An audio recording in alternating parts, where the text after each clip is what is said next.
Bonjour à toutes et à tous. Aujourd'hui, je voulais vous faire une petite vidéo par rapport à la scolarité, par rapport à mon poste précédent, vous indiquant et si vous étiez le manager de votre enfant. Donc, ce que je voulais déjà vous expliquer, par rapport à ceux qui commencent leur démarche, d'informer l'école, hein, pour la rentrée scolaire. Vous avez la possibilité donc, d'informer l'école sur le diagnostic de votre enfant. Parfois, certaines écoles vous demandent, les comptes rendus médicaux. Sachez qu'il n'y a aucune obligation de donner les comptes rendus médicaux à l'école, concernant votre enfant. Les comptes rendus seront gardés dans le dossier scolaire de votre enfant, donc j'avoue que je déconseille cette possibilité-là. Par contre, même s'il n'y a pas d'obligation d'indiquer le diagnostic, je pense que c'est important de pouvoir informer l'école sur les troubles de notre enfant pour qu'il soit le mieux aidé, qu'il soit aidé le mieux possible. Donc vous avez plusieurs possibilités ou indiquer par oral ou éventuellement montrer quelques preuves écrites du diagnostic. Ou alors vous avez aussi la possibilité de contacter le médecin scolaire. Donc là je vous en parle dès maintenant parce que les médecins scolaires ont peu de disponibilité. Donc il faut préparer la rentrée scolaire. Et là, le médecin scolaire est soumis au secret médical. Donc, en fait, les informations médicales resteront par le médecin. Elles ne figureront pas dans le dossier scolaire de votre enfant. Voilà. Donc ça, c'est un point important parce que certaines écoles mettent la pression en indiquant qu'il n'y aurait pas d'équipe éducative, par exemple, s'il n'y a pas de compte rendu médicaux donné.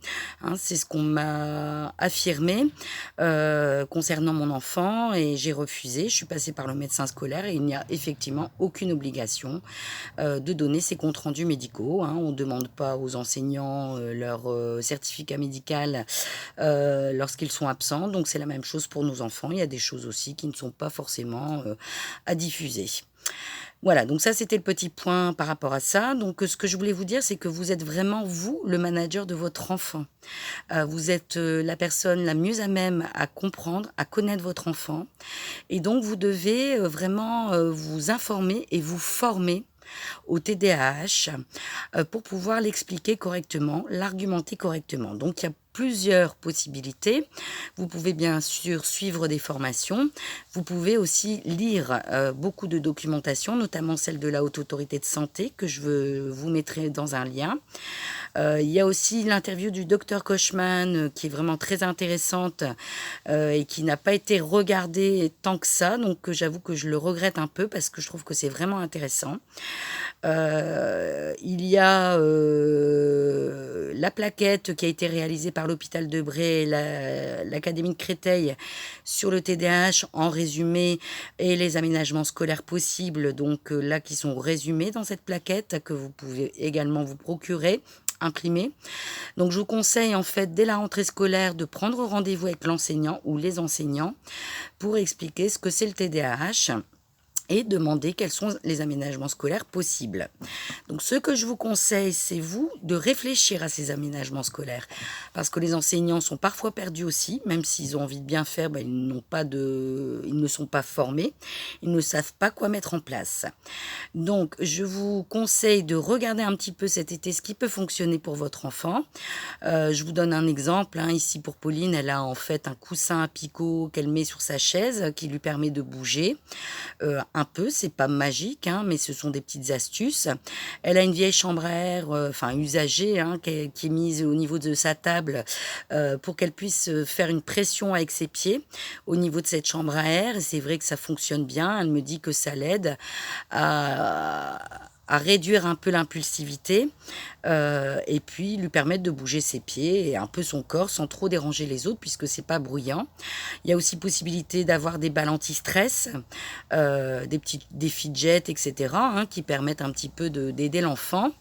Pour les oublis de documents, il peut y avoir aussi des checklists hein, qui sont mises en place avec l'enseignant, sous couvert de l'enseignant qui va vérifier avec l'élève qu'il n'oublie pas ses affaires. devoirs, parce que forcément, s'il n'a pas ses affaires pour travailler lors de ses devoirs, ben, on rate un petit coche quand même.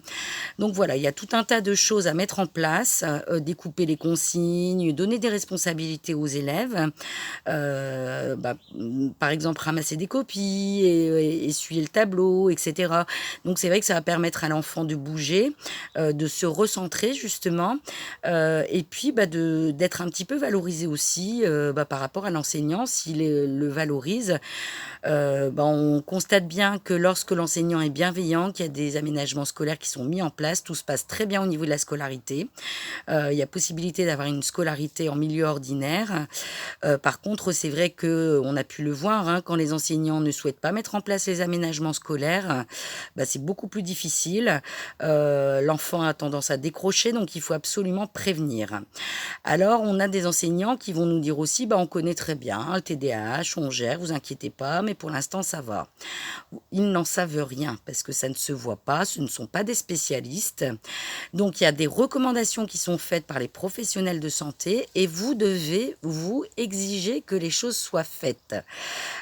Si vous ressentez, si vous pensez, essayez de bien échanger avec votre enfant. C'est vrai que c'est pas toujours évident parce que vous n'êtes pas sur place, mais il y a des choses à tester. Bon, par exemple, ne pas placer non plus l'enfant près d'une fenêtre, d'une porte ou au dernier rang, au fond de la classe. Ça va. L'inconvénient, c'est qu'il aura tous les stimuli extérieurs.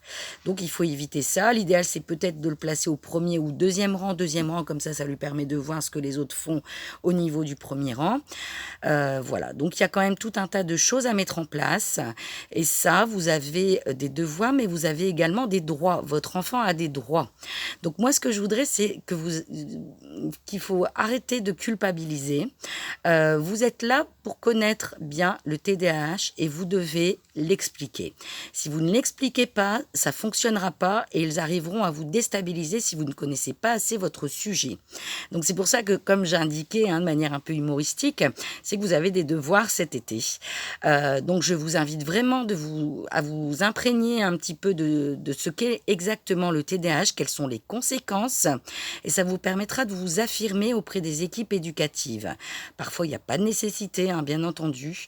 Je le répète, il y a des enseignants qui sont vraiment bienveillants, parce que c'est vrai que parfois, ils prennent un petit peu mal certaines publications, et ce que je veux bien comprendre, mais le but n'est pas là. Le but, c'est justement de voir quand il y a des problèmes. Donc, n'hésitez pas à solliciter aussi une équipe éducative pour bien expliquer le sujet, en expliquant que c'est bien un diagnostic médical et que ce n'est pas vous qui l'inventez, qu'il y a des répercussions sur l'enfant. L'enfant est beaucoup plus fatigué quand il doit se concentrer beaucoup plus qu'un autre enfant et que c'est reconnu comme un handicap. Donc, il faut absolument pouvoir mettre en place des aménagements. Voilà, donc il faut arrêter de culpabiliser. Vous devez bien connaître votre sujet. C'est comme un commercial, quand il connaît bien son produit, ses argumentations, il va vendre beaucoup mieux que s'il est hésitant. Forcément, ça va être compliqué.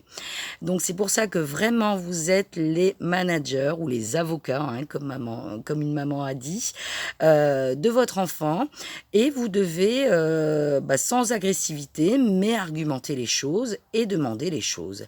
Après, quand ça ne fonctionne pas, quand vous aurez tenté à plusieurs reprises et que vous serez face à un mur, là, il faut pas hésiter à monter au niveau du rectorat ou de l'académie, etc., pour que les aménagements soient respectés.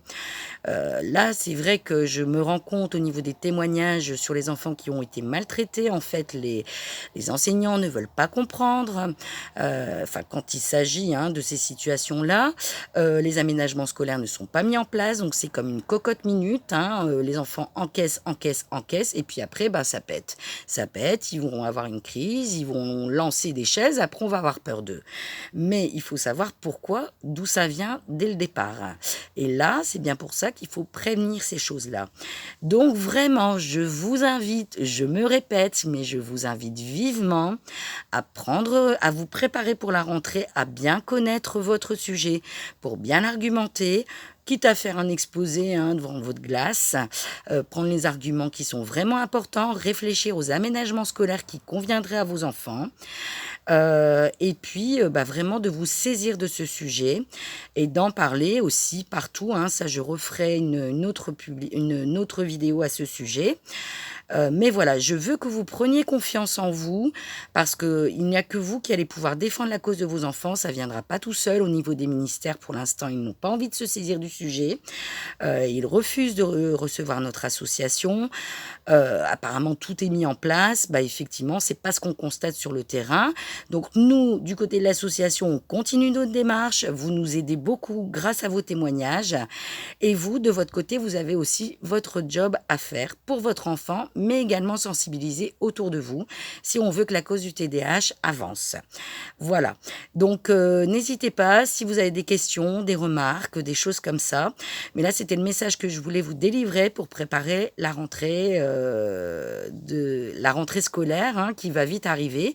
Là, vous avez le temps de vous reposer et en même temps de travailler un petit peu, hein, pour bien connaître votre sujet, pour justement être bien armés, entre guillemets, pour être des parents guerriers, hein, pour pouvoir défendre la cause de vos enfants sans vous énerver, mais en toute objectivité et en argumentant de manière très correcte, pour que les choses soient mises en place. Voilà.